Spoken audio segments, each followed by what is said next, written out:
이제 내일이면 연휴가 시작이 되죠. 우리가 임시 공휴일이 월요일부터 시작이라 사실은 예수 믿지 않는 분들에게는 금요일 저녁부터 이렇게 연휴가 시작된 겁니다. 그래서 많은 사람들이 어디에 갈까, 어떤 나라에 갈까, 해외여행도 많이 갈 것이고요. 또 많이 또 여행도 다니신다라는 이야기를 들었습니다. 그 와중에 우리는 이런 고민을 하셨을 거잖아요. 하나님이 어떻게 하면 기쁘시게 하는 예배를 드릴까? 그런 고민으로 이 자리에 나오신 줄로 믿습니다. 그래서 특별히 오늘 나오신 분들에게는 평소보다 10배나 더한 하나님의 은혜가 있으시기를 축복합니다. 아멘.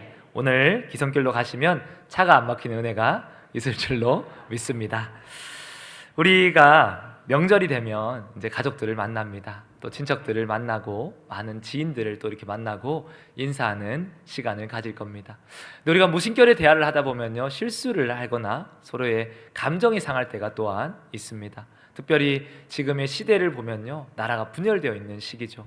정치적인 이슈와 이념에 따라 나라가 어마어마하게 갈등을 겪고 있는 아픔이 있는 시대입니다. 가족들끼리도요, 서로 색깔이 다르면은 이야기하다가 다툼이 일어날 수도 있습니다. 그리고 비단 그런 문제가 아니더라도 오랜만에 만나서 우리가 나는 사랑으로 한 얘기인데 받아들이는 쪽은 또 그렇게 받아들이지 않을 수가 있을 겁니다. 예를 들어서 그런 얘기 할 수 있겠죠. 살이 왜 이렇게 쪘냐? 뭐 이런 얘기. 건강 때문에 걱정한 얘기지만 받아들이는 입장에서는 살찐데 무슨 상관이냐? 또 뭐 이렇게 생각할 수도 있을 거고요. 뭐 또 우리 아이들에게는 언제 취업하냐, 결혼은 언제 하냐 이런 얘기들이 잔소리로 들릴 수도 있을 겁니다. 그래서 그리스도인들에게는 지혜가 필요합니다. 말할 때 지혜가 필요한데 어떤 모습으로 우리가 이 명절을 잘 보내야 하는가, 또 이 문제는 단순한 문제가 아니라 크게 보면요, 세상 속에서 그리스도인이 살아갈 때 어떤 모습을 보여야 하는가, 우리가 한 사람 한 사람이 예수 그리스도의 이름을 짊어진 교회이기 때문에 이것은 아주 중요한 질문이 될 겁니다. 그래서 오늘 이 여호수아의 말씀을 통하여서 하나님께서 우리를 세우셨고 또 하나님의 백성으로서 우리는 어떻게 이 세상을 살아가야 하는가라는 이야기를 함께 나누어 보도록 하겠습니다. 미리 말씀을 드리지만 설명이 좀 많습니다. 말씀을 좀 많이 읽어야 돼요. 그러면 뭐가 오지요? 졸음이 옵니다. 그래서 졸음을 깨기 위해서 지금 눈을 부릅뜨시고 기저귀도 한번 켜시고 또 쓸 수 있는 데가 있으시면 좀 메모도 하시면 좋을 것 같습니다. 미리 제가 밑밥을 까는 거죠. 주무시지 마시라고. 그래도 주무시는 분들에게는 하나님의 은혜가 10배나 더하시기를 축복합니다. 오늘 말씀은 여호수아가 이스라엘 백성들을 이제 데리고 가나안 땅에 들어가기 직전의 말씀. 두려웠겠죠. 모세가 지금까지 그 역할을 했는데 자신이 그 역할을 해야 되니까 두려운 가운데 하나님께 기도하고 하나님께서 두려워 말라라고 말씀하시면서 가나안 땅에 들어가는 그 장면의 말씀입니다. 그 과정까지 이스라엘 백성들이 출애굽을 하고 난 뒤에 애굽까지 들어가기까지는 아주 오랜 시간이 걸렸습니다. 생각보다 쉽지 않은 여정이었고 많은 고난의 여정이었다라고 이야기를 할 수 있을 겁니다. 그들에게도 힘들었을 거고요, 하나님의 입장에서도 보기에도 답답했을 겁니다.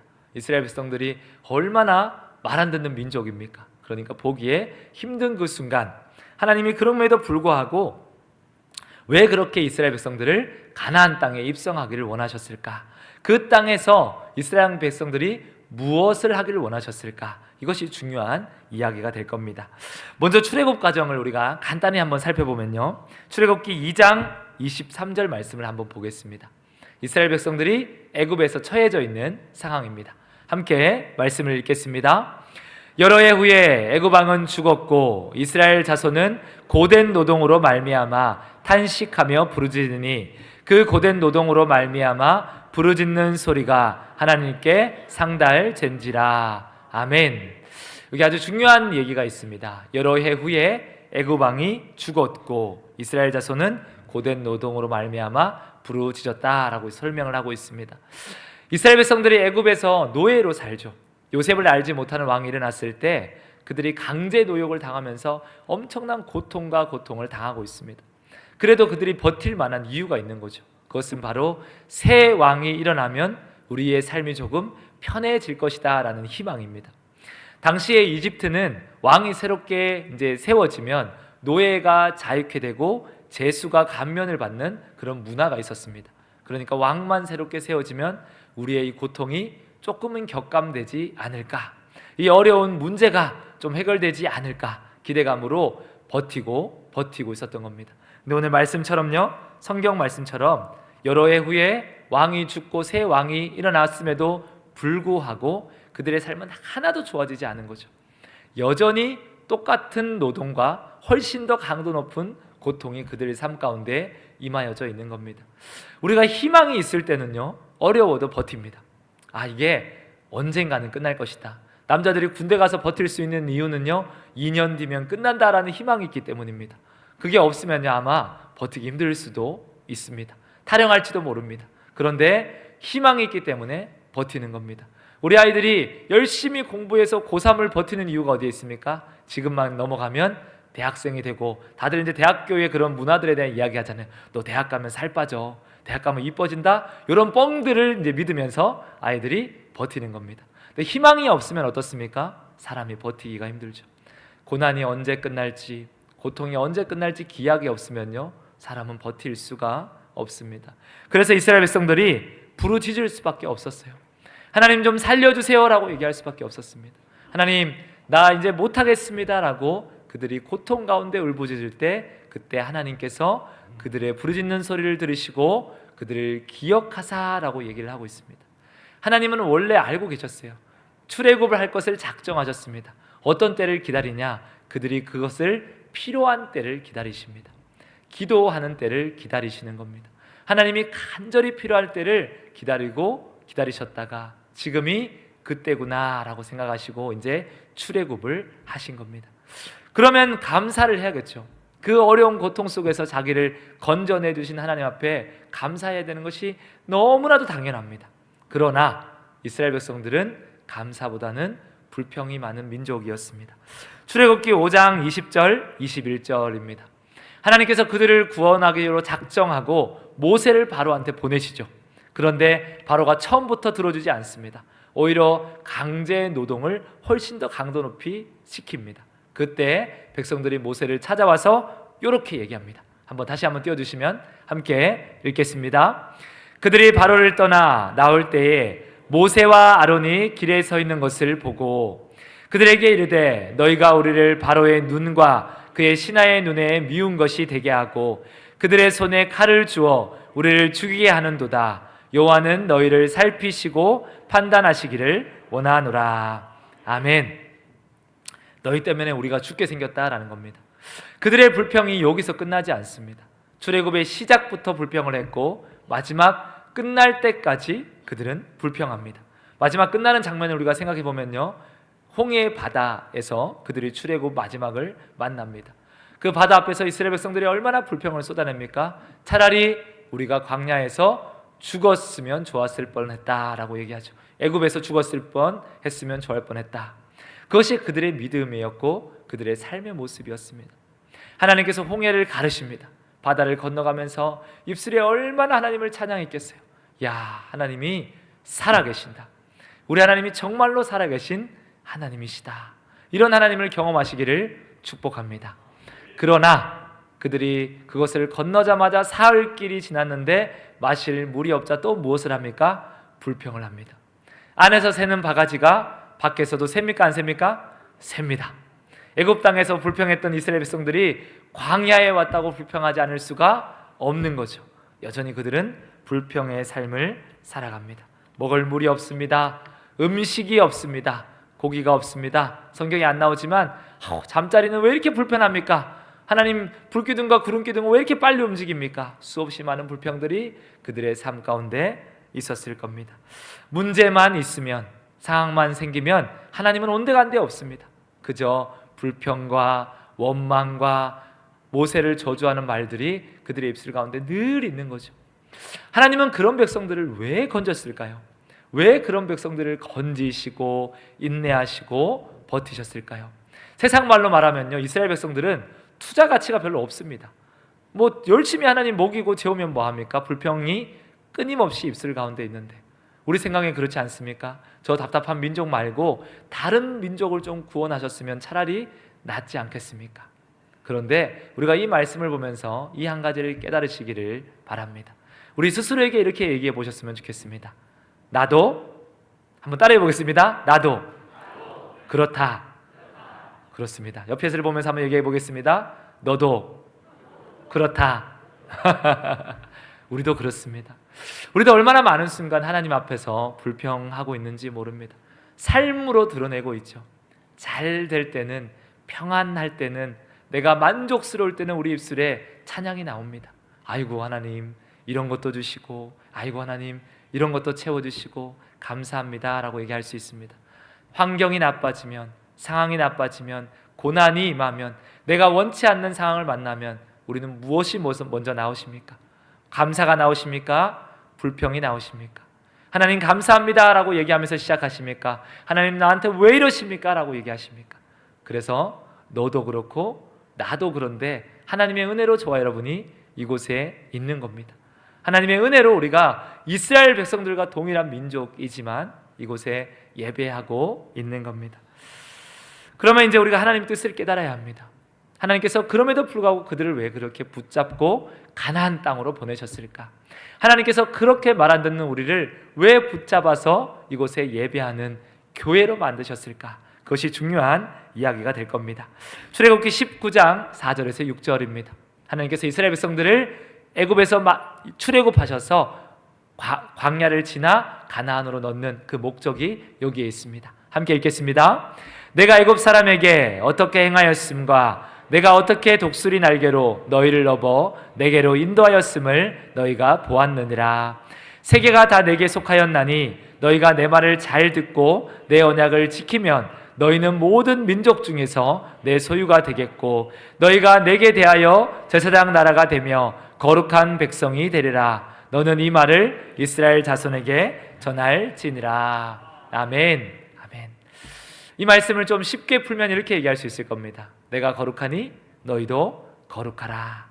뒤에 한 문장이 더 붙겠죠. 내가 거룩하니 너희도 거룩하고 내 거룩함을 너희가 보여라 라고 얘기를 하고 있는 겁니다. 하나님께서 이렇게 말씀하십니다. 세계가 다 내게 속하였다. 이 땅의 모든 민족과 나라는요 하나님께 속하여져 있습니다. 우리가 그것을 인정해야 합니다. 이스라엘만 택하고 이스라엘만 속한 것이 아닙니다. 그럼에도 불구하고 하나님이 이렇게 말씀하십니다. 내가 다 세계가 내게 속하였지만 너희를 내 민족 중에 내 소유가 되게 할 것이다. 그리고 제사장의 나라가 되고 거룩한 백성이 너희가 되게 할 것이다. 그 이유가 어디에 있을까요? 세계가 다 하나님의 속하여진 나라인데 왜 이스라엘 백성들을 특별히 택하셔서 그들을 거룩한 나라로 만들기를 원하실까요? 그들이 가나안 땅에서 그것이 보여져야 될 목적이 어디에 있겠습니까? 베드로전서 2장 9절에 조금 더 설명에 대해 이야기를 하고 있습니다. 함께 말씀을 읽겠습니다. 그러나 너희는 택하신 족속이요 왕같은 제사장들이요 거룩한 나라요 그의 소유가 된 백성이니 이는 너희를 어두운 데서 불러내어 그의 기이한 빛에 들어가게 하신 이의 아름다운 덕을 선포하게 하려 하심이라. 아멘. 목적이 어디에 있습니까? 하나님께서 하신 일을 선포하는데 그 아름다운 덕을 드러내는데 너희가 사용되기를 내가 원한다라는 것에 있는 겁니다. 출애굽의 이야기를 우리가 착각하면요, 출애굽의 이야기는 이스라엘 백성들의 구원 이야기로 우리가 생각하기 쉽습니다.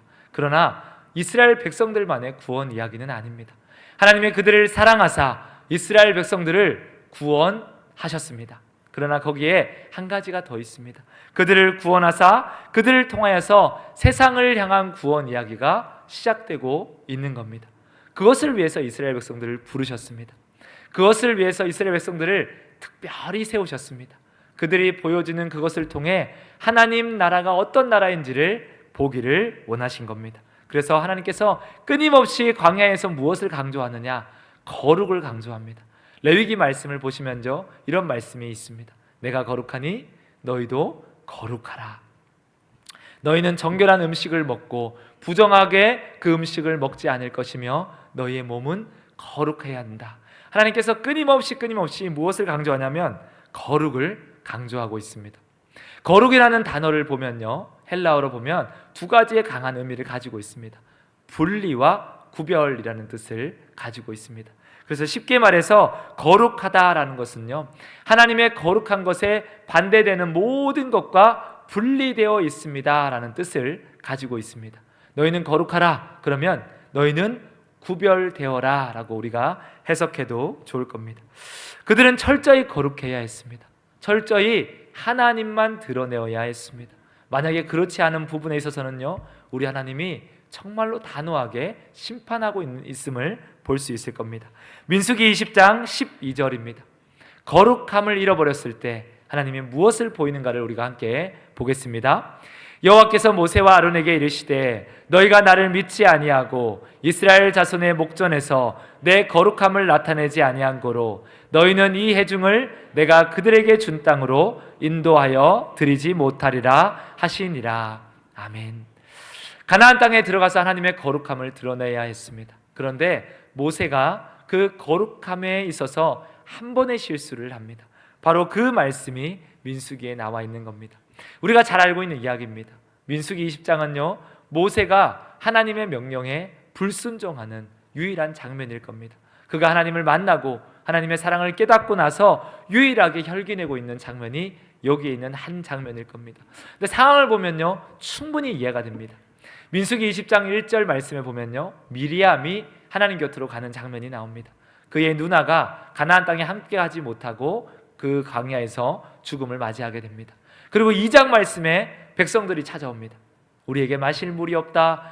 우리에게 마실 물이 없으니 오히려 우리가 이전에 죽었던 사람들처럼 죽었을 뻔했으면 좋았을 것을 왜 우리를 여기서 죽게 하느냐라고 모세를 흔들며 원망하는 장면이 나옵니다. 가족의 죽음은 사람에게 엄청나게 큰 슬픔입니다. 그 슬픔을 경험한 모세에게 찾아와서 불같이 화를 내는 백성들의 모습을 모세가 지금 보고 있는 겁니다. 차라리 우리가 죽었으면 좋았을 것을, 그 이야기를 하고 있는 겁니다. 모세가 그 백성들을 얼마나 위했습니까? 그들을 위해서 얼마나 기도했습니까? 하나님, 저들을 용서해 주지 않으면 차라리 나의 이름을 생명책에 지워 주시옵소서. 그렇게 기도했던 모세입니다. 그런데 그들이 왜 나를 죽지 않고 이곳까지 와서 죽게 하느냐라는 이야기가 모세의 그런 마음을 얼마나 힘들게 했겠습니까? 누나의 죽음과 백성들이 원망하는 그 장면에, 그 순간 가운데 모세가 참지 못했던 것 같습니다. 그래서 온 세상에 제일 온유하다라고 하는 모세였지만 그가 하나님의 말씀에 한순간 불순종합니다. 하나님께서는 이렇게 말씀하셨을 것 같아요. 바위에 명령하여서 물을 내라라고 얘기했지만 그 안에 많은 의미가 담겨 있는 거죠. 이것까지 네가 참아라. 이것까지 그들을 사랑해라. 나의 거룩을 네가 그 백성에게 보여라 라고 얘기했었을 것 같습니다. 그런데 모세가 참지 못하고 지팡이를 가지고 바위를 2번 치면서 이렇게 말합니다. 내가 패역한 백성들 너희들에게까지 이 물을 줘야 하겠느냐라는 소리를 치며 하나님의 거룩을 훼손합니다. 그러자 우리 하나님께서 오늘 보셨던 말씀처럼 너는 나의 거룩을 드러내지 못했기 때문에 가나안 땅에 갈 수 없다. 너는 더 이상 그들을 인도하지 못하고 이 땅에서 죽을 것이다 라고 얘기합니다. 모세 입장에서는 얼마나 억울한지 모르겠습니다. 그러나 거룩하지 않은 모세는 그 땅에 들어갈 수가 없습니다. 이스라엘 백성들도 마찬가지입니다. 민수기 14장 29절에서 30절입니다. 말씀을 함께 읽겠습니다. 너희 시체가 이 광야에 엎드러질 것이라. 너희 중에 20세 이상으로서 계수된 자 곧 나를 원망하는 자 전부가 여분네의 아들 갈렙과 눈의 아들 여호수아 외에는 내가 맹세하여 너희에게 살리라 한 땅에 결단코 들어가지 못하리라. 아멘. 하나님을 믿지 못하고 세상의 시선으로 불평과 원망을 쏟아낸 그들도 못 들어갑니다. 너희 1세대 가나안 백성들, 광야의 민족들은 못 들어간다라 얘기하죠. 이유는 분명합니다. 하나님께서 가나안 땅을 정탐하게 하셨습니다. 그 땅에 가서 이렇게 살펴보니까 정말로 젖과 꿀이 흐르는 땅입니다. 야, 하나님의 약속의 땅이구나. 근데 거기에 누가 살고 있습니까? 거대한 네피림의 후손들이 살고 있어요.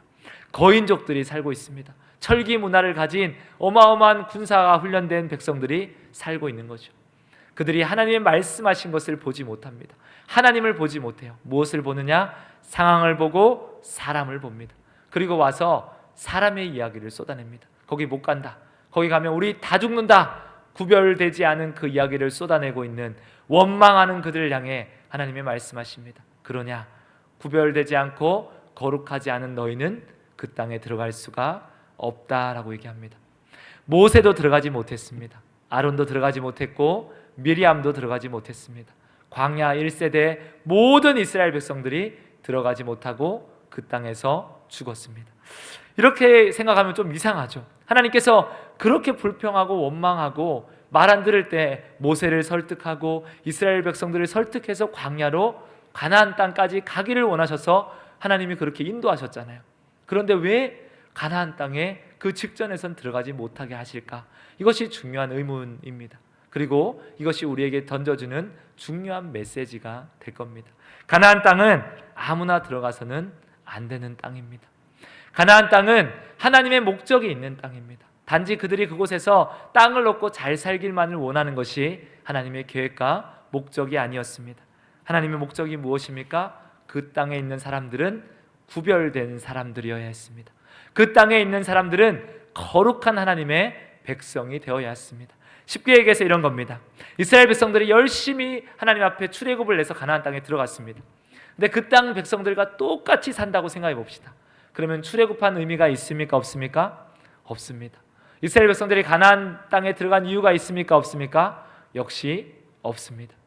그들이 다른 모습을 가지고 구별된 모습을 가지고 그 땅에 가야 했습니다. 그래서 그 땅에 들어가는 이유는요, 이겁니다. 기존의 가나안 백성들과 전혀 다른 사회를 보여주는 것, 그것이 하나님의 목적이었습니다. 그들의 삶과 완전히 다른 삶을 보여주는 것, 하나님의 나라는 이런 것입니다 라는 것을 보여줄 때 그것이 하나님의 목적이 온전히 드러나는 것입니다. 그래서 그들은 두 가지의 기능을 수행해야 했습니다. 첫 번째는요, 하나님 나라의 분양을 위한 모델하우스의 역할을 그들은 보여주어야 했습니다. 우리 모델하우스를 갈 때가 있습니다. 아파트 분양을 하면 한번 구경을 가보는 거죠. 내 아파트는 아니지만 어떻게 만들었나, 이거 여러 가지를 보면서 이것이 차별화되구나, 이것이 좀 편리해졌구나, 이것이 많이 좋구나, 가구 배치가 참 잘 되어 있고 구조가 잘 빠져 있구나, 우리가 이런 것을 보면서 이 아파트 살고 싶다 이런 마음을 가지는 겁니다. 마찬가지였어요. 그들이 가나안 땅에 가서 살아야 될 목적은 모델하우스로서의 삶이었습니다. 하나님 나라가 어떤 것인지 전혀 다른 삶이 있습니다. 전혀 다른 관계가 있습니다. 이렇게 살 수도 있구나, 이것을 보여줌을 통하여서 열방의 나라들이 무엇을 하길 원했냐면 우리도 그 나라를 가지고 싶다. 그래서 성경에 보면 이런 거 있죠. 천국을 발견한 사람은 밭에 있는 밭도 팔고 집도 팔고 천국을 삽니다 라고 이야기를 합니다. 그것이었습니다. 세계 열방의 나라들에게 하나님의 나라가 이런 나라입니다. 그들이 그 나라를 분양받기를, 있는 거 다 팔아서 그 나라를 소유할 수 있기를 보여주는 역할, 그것이 바로 오늘 가나안 땅의 이스라엘 백성들이 역할이었습니다. 두 번째는 이스라엘 공동체의 삶의 모습을 통해서요, 하나님께서 이 땅에 사는 사람들이 어떤 삶을 살아가기를 원하는지를 보여주는 역할이었습니다. 그러니까 하나님이 원하는 세상이 있잖아요.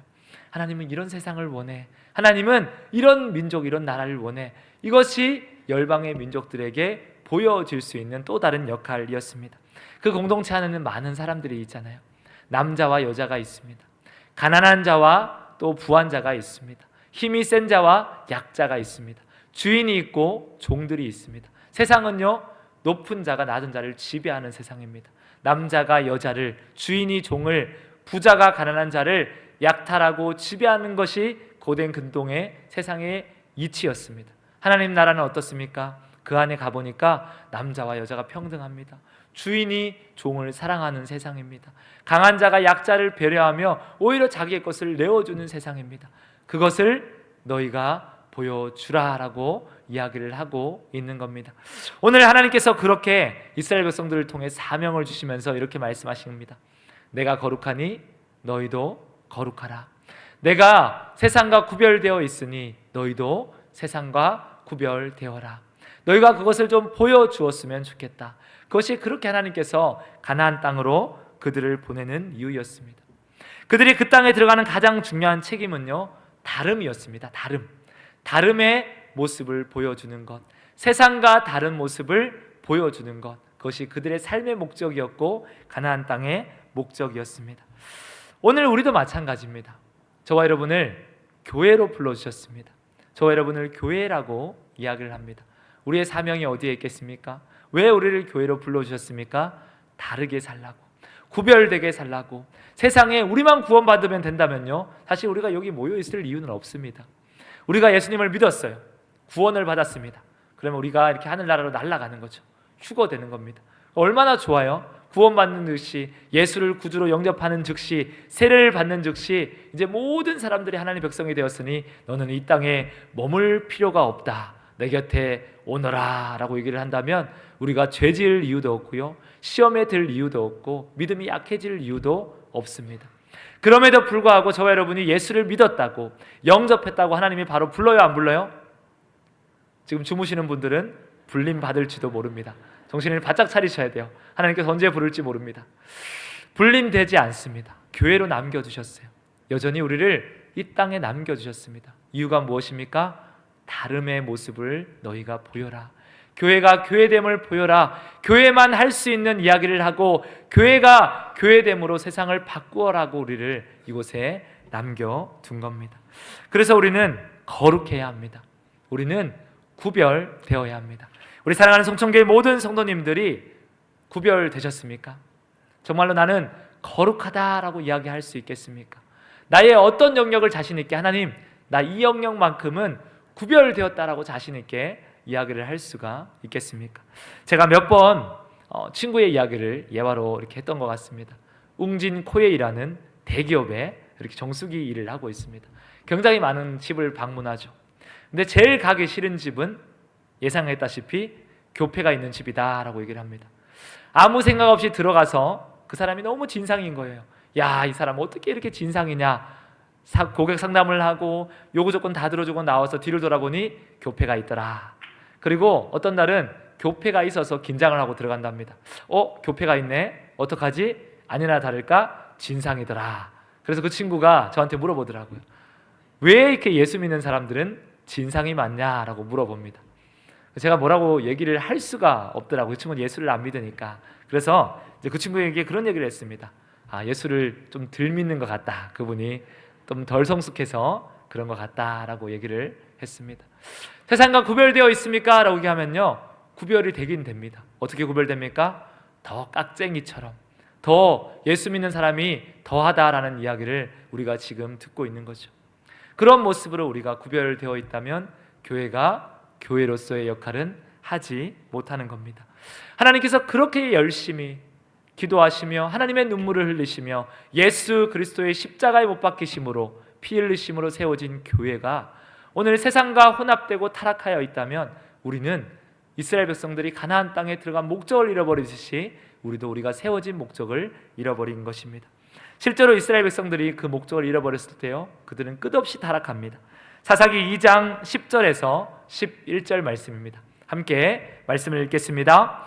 그 세대의 사람도 다 그 수상들에게로 돌아갔고 그 후에 일어난 다른 세대는 여호와를 알지 못하며 여호와께서 이스라엘을 위하여 행하신 일도 알지 못하였더라. 이스라엘 자손이 여호와의 목전에 악을 행하며 바알들을 섬기며. 아멘. 그들이 세상처럼 똑같이 이야기하고 세상과 함께 이야기를 나눴을 때 혼합되기 시작했습니다. 세상의 종교를 믿기 시작했고 세상과 똑같은 말과 똑같은 생각들을 하기 시작했습니다. 다시 어디로 돌아갔냐면요, 출애굽 이전으로 돌아간 겁니다.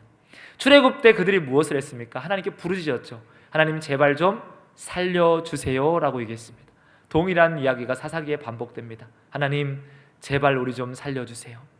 원래 그들은 다른 목적, 다름의 이야기들을 펼쳐주는 세상을 보였어야 되는데 다름은커녕 오히려 세상과 짬뽕되어서 혼합되어서 자기 몸도 간수하지 못하고 있는 겁니다. 그래서 제발 좀 살려주세요라고 얘기하죠. 그들에게 사사를 보내십니다. 그러나 잠시 잠깐입니다. 또다시 혼합하고 타락하고 무너집니다. 그들의 마지막이 어디에 있습니까? 사사기 21장에 보면요, 이렇게 얘기합니다. 그때에 이스라엘에 왕이 없으므로 각자의 소견에 옳은 대로 행하니라 라고 얘기합니다. 저는 지금의 시대가 그때의 시대와 같지 않나라는 생각을 합니다. 교회 안에 얼마나 많은 세속주의가 들어와 있는지 모릅니다. 물질의 만능주의와 이념이 하나님 말씀보다 더 위대한 권위가 되어버린 세상 가운데 우리가 살아가고 있습니다. 수없이 많은 각자의 소견에 오른 대로 이야기들이 쏟아지고 있습니다. 얼마나 많은 이야기들이 교회 안에 넘쳐나는지 상상할 수도 없습니다. 우리가 무엇이 다르고 무엇이 구별되어 있다고 자신 있게 얘기할 수 있겠습니까? 저와 여러분이 세상과 무엇이 다릅니까? 예배하는 거, 찬양하는 거, 이것만 다르다면 그들도 각자의 종교를 가지고요, 자기들의 그 예배도 드리고요, 이단들도 찬양을 합니다. 무엇이 우리와 그들과 다르다라고 자신 있게 얘기할 수 있겠습니까? 내 삶 가운데 무엇이 구별되어 있다라고 내가 자신 있게 당당하게 외칠 수가 있겠습니까? 우리가 그러면 어떻게 구별된 삶을 살아갈 수 있을까? 말씀으로 다시 돌아가야 합니다. 여호수아 1장 7절 8절 말씀을 보겠습니다. 가나안 땅 직전에 여호수아에게 하나님께서 말씀하신 이유가 있습니다. 이 말씀을 함께 우리 합독하도록 하겠습니다.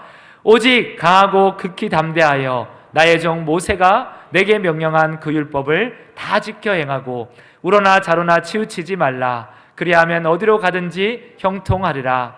이 율법책을 내 입에서 떠나지 말게 하며 주야로 그것을 묵상하여 그 안에 기록된 대로 지켜 행하라.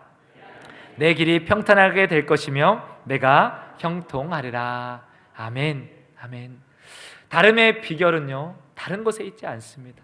세상에서 발견할 수가 없어요. 우리의 지혜로도 안 됩니다. 저와 여러분의 의지로도 안 됩니다. 나는 달라야지, 나는 착해져야지, 안 됩니다. 그럴 수가 없어요. 사람은 악합니다. 사람은 타락한 존재입니다. 스스로를 믿어서는 안 됩니다. 그 근거가 어디에 있습니까? 다름의 비밀은 율법 안에 있습니다. 하나님께서 여호수아에게 주셨던 이 말씀 안에 있는 거죠. 하나님께서 깊은 묵상을 통해 이렇게 말씀하십니다. 네가 그 율법을 내 앞에서 떠나지 말게 하라. 주야로 그 말씀을 묵상하고 그것을 지켜 행하면 너는 형통할 것이다. 하나님께서 왜 너에게 가나안 땅을 가게 하셨는지, 너희 민족을 들어서 무엇을 하길 원하시는지 그것을 놓치거나 잊지 말라. 그 말씀이 입술 가운데 있을 때 너는 거룩함을 드러낼 수가 있을 것이다 라고 하나님께서 말씀해 주신 겁니다. 여기서 나오는 율법은요, 너 이거 해, 너 이거 하지 마 라는 명령이 아닙니다. 모세의 오경에 하나님의 구원 이야기의 전체가 담겨져 있는 이야기죠. 이스라엘 백성들을 구원할 만한 존재라서 구원한 것이 아닙니다. 사랑하사 구원하셨습니다. 그들에게 어떤 하나님의 은혜를 베풀어 주셨는지 오경의 이야기에 담겨져 있습니다. 그리고 그들이 어떻게 가나안 땅에 왔는지까지 이야기가 전체 담겨져 있는 거죠. 그 말씀을 읽고 묵상하다 보면 무엇을 깨달을 수 있습니까? 하나님의 사랑을 깨달을 수가 있는 겁니다. 야, 우리 진짜 너무너무하게 하나님께 불평했구나. 너무 많은 순간 하나님을 원망했구나. 배신했구나. 그런데 하나님이 끝까지 나를 붙들고 계시네. 끝까지 우리 민족을 붙들고 계시네. 그 사랑을 말씀을 통해 깨달을 수가 있는 겁니다. 그 사랑의 눈으로 우리가 무엇을 봅니까? 세상을 볼 수가 있는 거죠. 그리고 또 하나 무엇을 깨달을 수 있습니까? 세상 가운데 그 모든 역사의 이야기들, 성경의 말씀을 보면요, 때로는 하나님이 틀린 것 같아요. 때로는 하나님이 잘못된 것 같기도 합니다. 때로는 하나님의 방법이 미련해 보이기도 합니다. 그런데 시간이 지나니까요, 그것이 다 뭡니까? 진리의 말씀이더라. 하나님의 계획대로 다 이루어진 것이 가장 선하시고 좋더라라는 것을 이스라엘 백성들이 깨닫게 되는 겁니다. 저와 여러분도 마찬가지입니다. 하나님의 말씀은 하나님의 사랑을 가르쳐 줌으로써 저와 여러분을 다르게 합니다. 구별되게 합니다. 세상을 바라보는 눈이 틀려지게 합니다. 그리고 다른 한편으로 모든 것의 기준이 될 진리를 가르침으로써 우리를 치우치지 않을 수 있게 만들어줍니다. 그래서 우리는 이 말씀 앞에 서 있어야 합니다. 내 생각, 내 신념, 세상에 있는 수많은 이야기들이 아닙니다. 우리는 말씀으로 돌아가야 합니다. 말씀 앞에 서서 하나님의 말씀이 무엇을 이야기하는가, 하나님께서 교회를 향한 메시지는 무엇인가, 오늘날 이 시대의 교회를 향해 하나님이 무엇을 원하고 계신가, 여러분 거기에 정말로 집중하고 구별되시기를 축복합니다. 세상이 다 할 수 있는 이야기를 교회는 하는 것이 아닙니다. 세상이 하는 똑같은 행동을 따라가는 것이 아닙니다. 세상과 우리는 달라야 합니다. 세상과 우리는 구별되어야 합니다. 우리가 그리스도인다 아니다를 무엇으로 구분 지을 수 있을까요? 교회를 다닌다 안 다닌다로 구분 지을 수 있을까요? 하나님을 믿는다 안 믿는다로 구분 지을 수 있을까요? 이렇게 구분 지을 수 있을 것 같습니다. 그리스도인은 거룩함이 있느냐 없느냐로 구분 지을 수 있을 것 같습니다. 우리의 삶 가운데 정말로 거룩함이 있습니까? 하나님의 형상을 닮은 그 구별됨이 있습니까? 이제 우리가 명절을 갑니다. 친척들을 만납니다. 여러 가지 이야기들이 오고 갈 겁니다. 우리는 그 영역에서도 구분이 될 수 있어야 합니다. 근데 세상에서 자꾸 우리가 분리되려고 합니다. 자, 하나님은 너희는 세상 속의 교회다, 세상 안에서 구별되어라고 얘기하는데 저와 여러분은 자꾸 아닙니다. 하나님 분리를 시킵니다. 교회에서는 교인으로 삽니다. 세상으로 나가면 어떻게 살아요? 그냥 세상인으로 삽니다. 어떤 영역에서 내가 포기하지 못하는 영역이 있습니다. 이 영역에서는요, 그리스도인의 향기는 나타나지 않아요. 오직 내 혈기와 내 욕심만 드러나는 영역이 있습니다. 내 유익과 내 이권의 어떤 유익이 둘러싸이면 그리스도인이 온데간데 없어집니다. 심지어 여러분이 바로 드러날 수도 있어요. 제가 처음에 그런 말씀을 드렸잖아요. 설날에 예배 드리고 가면 차가 안 막힌다. 근데 운전하다 보니까 차가 막혀요. 입술에 무슨 얘기가 나옵니까? 아이, 목사님이 차 안 막힌다 그러더니 차 막히네 라고 세상의 관점으로 바라볼 수도 있습니다. 그러나 우리가 구별된다면 우리는 우리의 언어도 우리의 생각도 하나님의 마음이 있어야 될 줄로 믿습니다. 그래서 매 순간 어떤 상황에 처하시든지 이런 고민과 기도가 있으시기를 바랍니다. 하나님께 맡기겠습니다. 하나님, 이 상황 이 순간 가운데 구별된 백성으로서 내가 어떤 모습을 보여야 합니까? 누군가의 갈등이 있을 때, 원수가 눈앞에 있을지라도 저와 여러분은 다름의 모습을 보여야 합니다. 그것이 나만의 유익이 아니라 세상에 가나안 땅에 이스라엘 백성들을 보내었던 하나님의 마음이고 이 땅에 교회를 세우신 하나님의 뜻이기 때문입니다. 그래서 저와 여러분의 모든 삶 가운데 가나안의 풍습을 본받지 아니하며 그들의 언어를 본받지 아니하며 그들이 바라보는 시선을 본받지 아니하며 오직 하나님의 시선으로 세상을 바라볼 수 있으시기를, 구별된 그리스도인으로서 세상에서 승리할 수 있기를 주님의 이름으로 축원합니다. 아멘.